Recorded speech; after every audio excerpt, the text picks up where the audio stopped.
Baru aja kita masuk ke tahun 2024. Aku pengen bahas topik yang mengandung misteri, horor, nggak ketebak. Aku nggak bicara tentang setan atau roh gitu ya.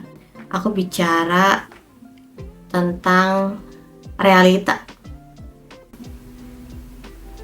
kenyataan yang pasti semua orang akan alamin, semua orang akan hadapin. Mau itu kita siap atau nggak siap, kita mau atau nggak mau aja, kita semuanya menghadapi kenyataan.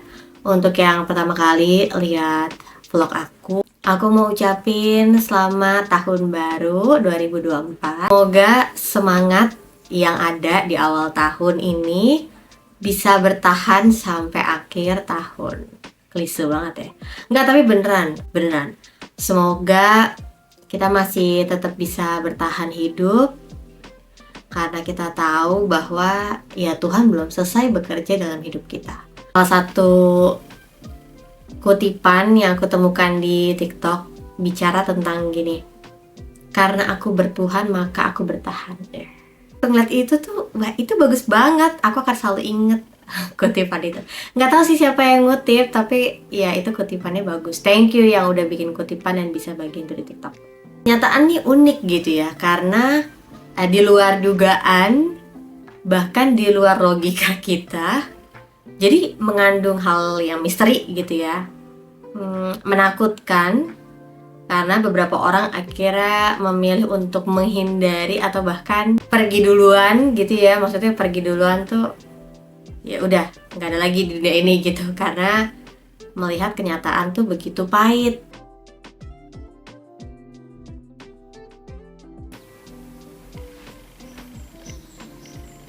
Aku mau bahas 5 poin aja. Kalau 50 teman-teman semuanya nggak akan nonton sampai habis kan. Dan kalau 50 juga semua orang tuh nggak akan hafal, termasuk aku. Cuma aja kadang-kadang tuh kita susah untuk hafal ini. Yang pertama, tentang kebahagiaan. Dulu aku kira kalau nominal di bank aku itu, di akun bank aku, bukan bank aku, di akun bank aku itu jumlahnya banyak, maka aku akan bahagia. Kalau aku bisa punya muka yang cantik, muka yang dikagumi oleh banyak orang, badan yang sehat, kulit yang mulus, putih, bening, itulah ya standar orang-orang Indonesia sekarang, maka aku akan bahagia. Kira kalau aku bisa mencapai semua mimpi aku, mencapai semua kesuksesan, aku bisa mendapatkan banyak penghargaan, pengakuan dari orang-orang, akan bahagia. Ketika udah dapetin itu semuanya, kan kita gimana? Yang udah pernah mencapai salah satu keinginan, perasaannya gimana? Happy lah ya, nggak bisa bohong, happy lah pasti. Akhirnya kesampaian juga ya kan. Tapi aku mau tanya, happy itu bertahan berapa lama? Setahun kah? 3 tahun? 10 tahun? 25 tahun atau berapa? Lama juga ya 25 tahun. Iya, bisa aja kan, karena saking banyaknya kesuksesannya gitu kan.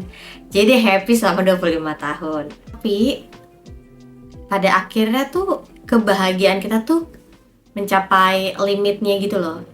Kayak udah selesai, ada masa aktif, ada masa berlakunya gitu. Kayak kita udah happy nih, tapi ya udah, happy itu lama-lama akan hilang, kepuasan itu lama-lama akan hilang, dan perlu untuk mendapatkan hal lain yang baru lagi untuk bisa membuat kita senang lagi.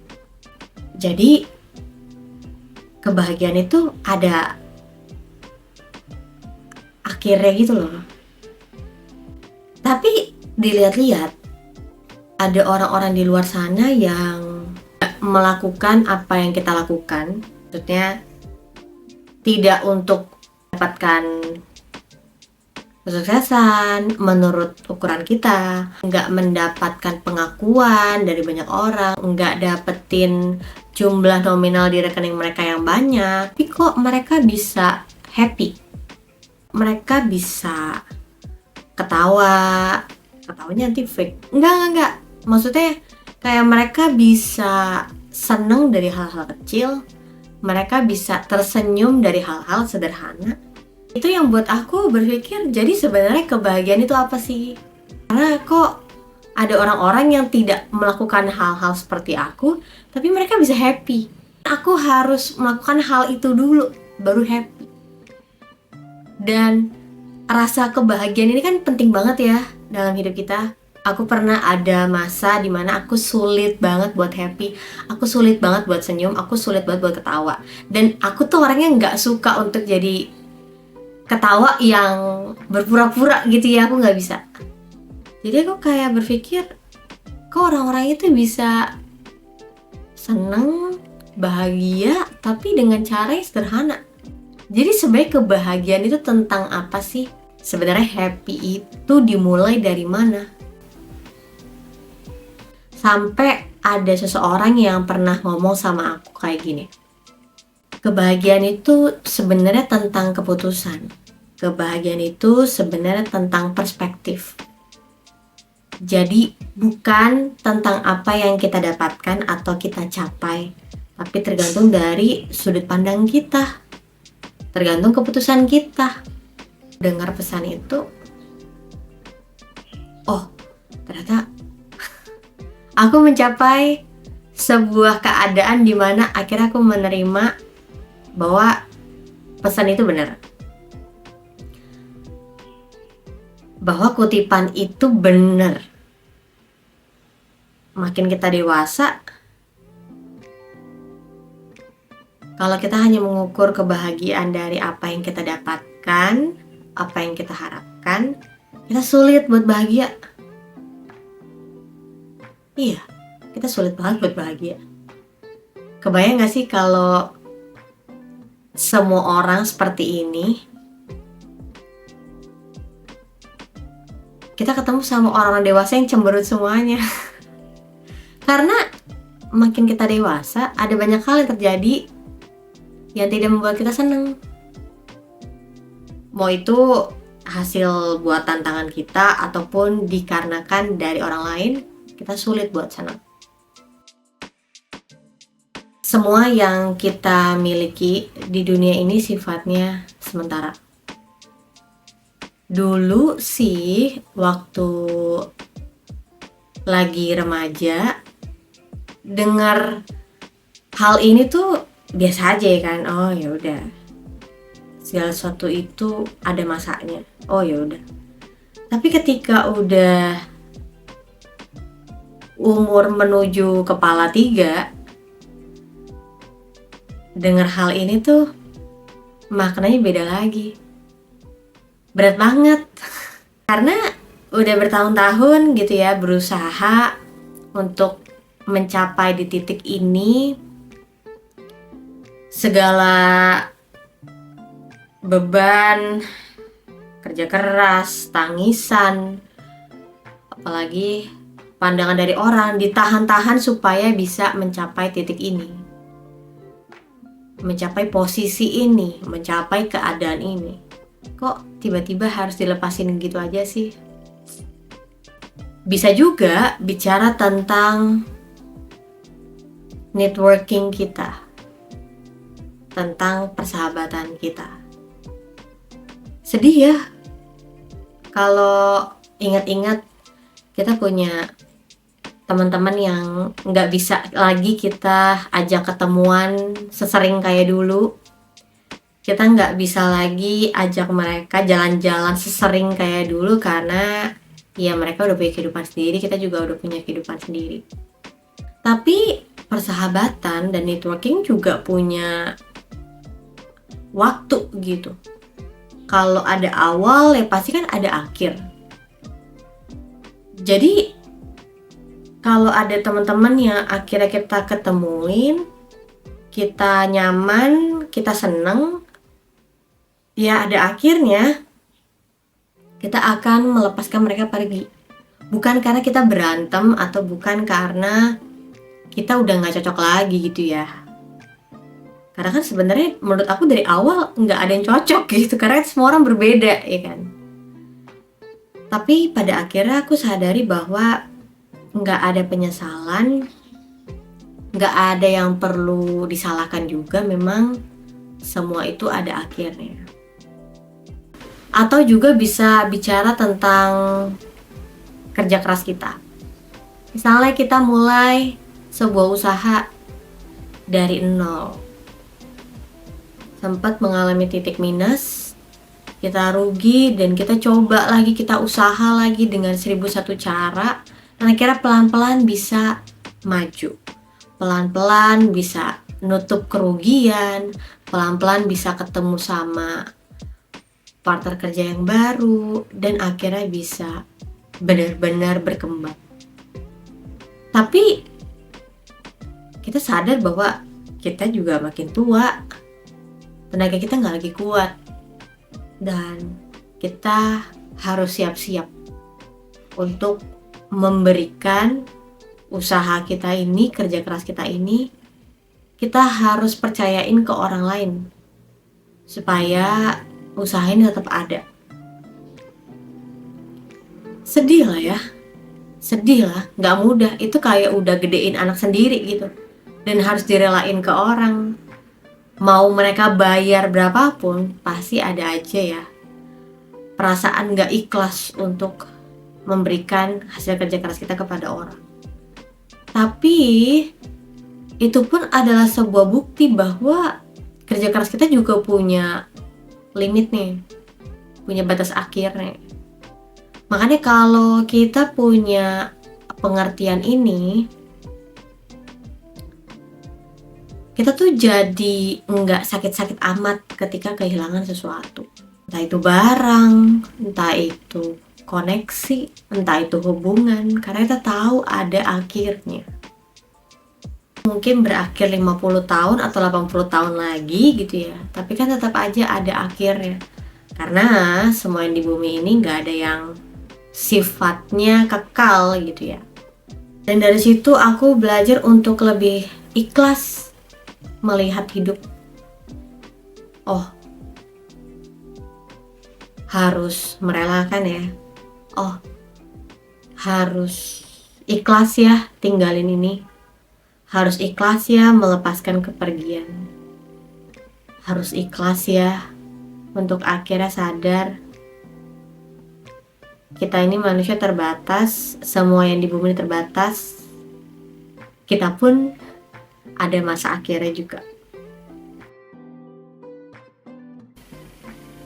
Ketiga, tidak semua orang akan mengerti keputusan kita. Yang lebih berat lagi, tidak semua orang di dekat kita akan mendukung keputusan kita. Jadi kalau misalnya bicara tentang semua orang, ya oke lah. Toh, aku gak kenal-kenal amat sama orang itu, dan dia punya beda pandangan, beda pendapat sama aku, ya oke lah. Tapi gimana kalau kita bicara tentang orang-orang terdekat kita? Orang-orang yang sangat kita harapkan dukungannya, persahabatannya, ya kan? Tapi mereka nggak berikan dukungan sama kita. Mereka punya pandangannya sendiri, bahkan mereka menyalahkan keputusan kita. Bagi aku sebenarnya yang paling sulit itu adalah orang-orang terdekat aku yang nggak bisa lagi mendukung aku. Karena ya mungkin aku dari kecil udah terbiasa dengan support dari orang terdekat. Jadi kalau misalnya nggak dikasih support secara moral gitu ya, secara emosi, kayaknya aduh berat banget gitu.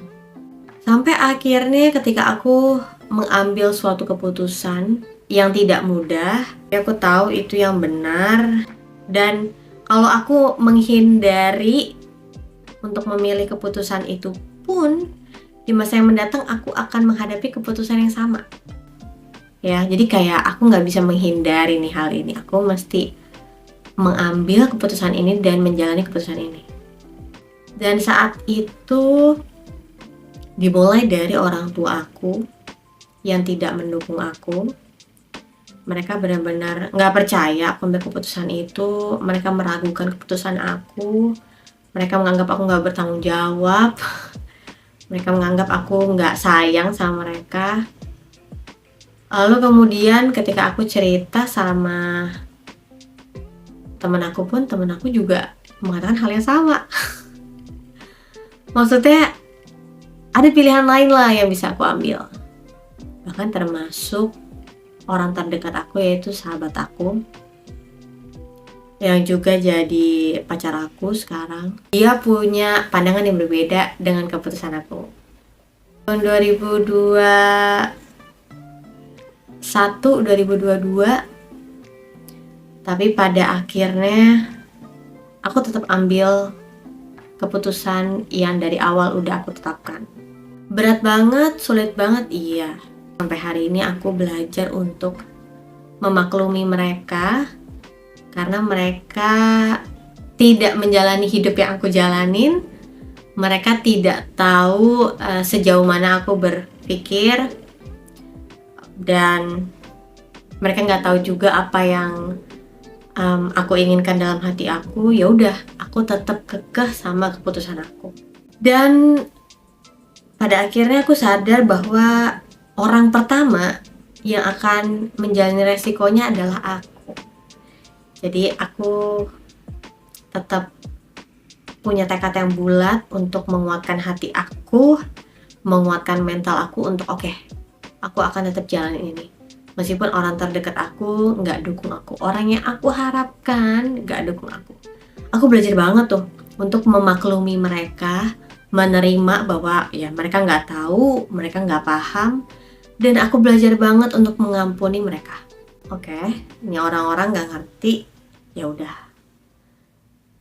Toh yang jalanin semua ini adalah aku, dan aku juga yang akan menanggung akibat buruk dan baiknya, ya udah. Yang poin keempat sama poin kelima nih sebenarnya agak mirip ya. Jadi aku satuin aja boleh, bahwa kenyataan itu nggak sesuai dengan ekspektasi. Lihat nggak, ada beberapa orang yang udah bekerja keras seumur hidupnya, kayaknya bener-bener dia tuh nggak ada waktu buat dirinya sendiri.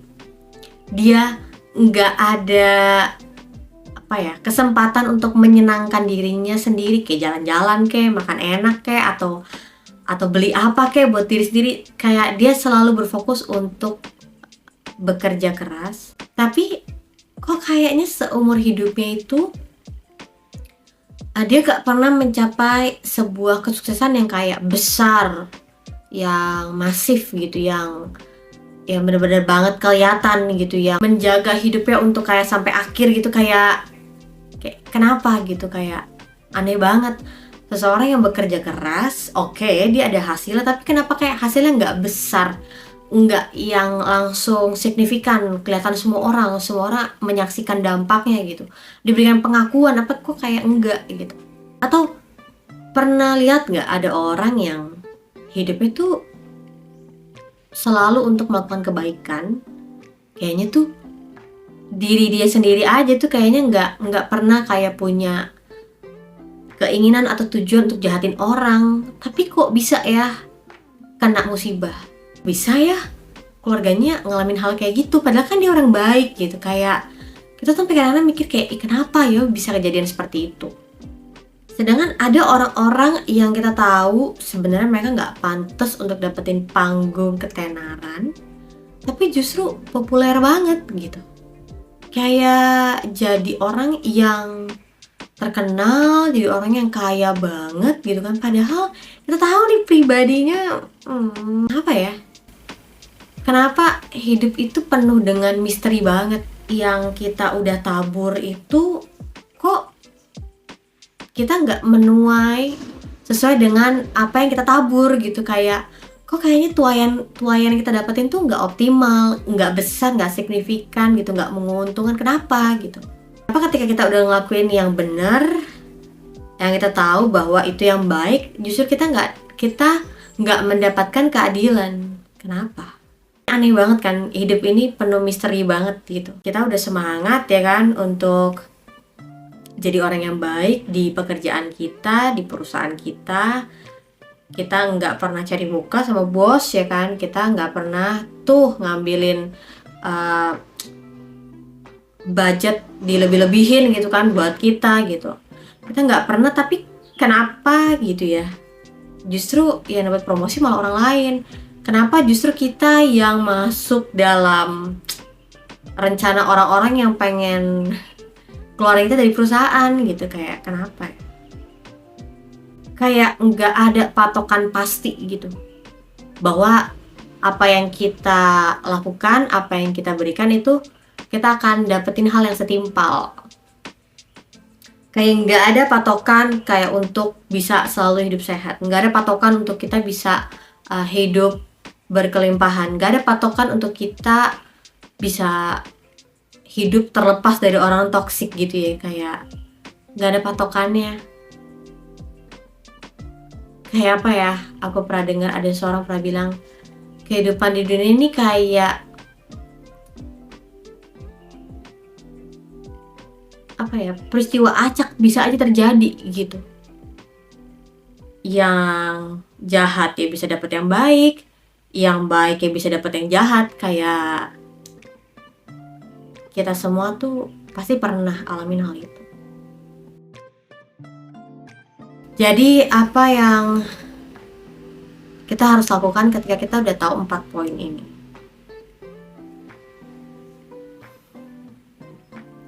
Memang kenyataan itu nggak adil. Kenyataan itu pahit. Kenyataan itu menyakitkan. Kenyataan itu benar-benar membuat kita nggak tahu harus berbuat apa. Tapi meskipun begitu, percayalah bahwa Tuhan itu adil. Kenyataan nggak adil, tapi Tuhan itu adil. Orang-orang di sekitar kita nggak bisa mengerti kita, tapi Tuhan yang paling ngerti kita. Nggak bisa semua hal kita bagikan ke orang terdekat kita, karena belum tentu juga mereka akan menerima, mereka akan mengerti, atau mereka akan mendukung kita. Tapi karena Tuhan ngerti kita bisa ceritakan, kita bisa katakan apapun yang kita rasain, semua rencana kita, semua harapan kita ke Tuhan. Dan meskipun di dunia ini gak ada yang pasti, tapi percayalah bahwa ada Tuhan yang jamin hidup kita. Masih ada Tuhan yang pelihara kita. Meskipun pada akhirnya semua yang kita miliki akan hilang, akan rusak, akan diberikan kepada orang lain. Tapi ketahuilah bahwa Tuhan itu sifatnya kekal. Ketika Dia ada dalam hidup kita, mau kita kehilangan apapun, mau kita ngalamin kerugian apapun, selama masih ada Tuhan, berarti masih aman. Ya. Itu aja semua yang mau ku bahas tentang pahitnya kenyataan. Ini kayaknya baru awal tahun udah bikin semangat. Enggak. Tapi aku percaya kebenaran ini justru membuat kita lebih aware, untuk kita bisa melihat dari sudut pandang baru, untuk kita bisa punya nilai yang baru, untuk kita menghadapi tahun 2024 dengan lebih kuat, dengan lebih percaya, dengan lebih mengandalkan Tuhan, bahwa kenyataan pahit, kenyataan ini penuh dengan misteri, kenyataan ini nggak pernah bisa diduga, tapi masih ada Tuhan. Jadi pasti bisa untuk menghadapinya.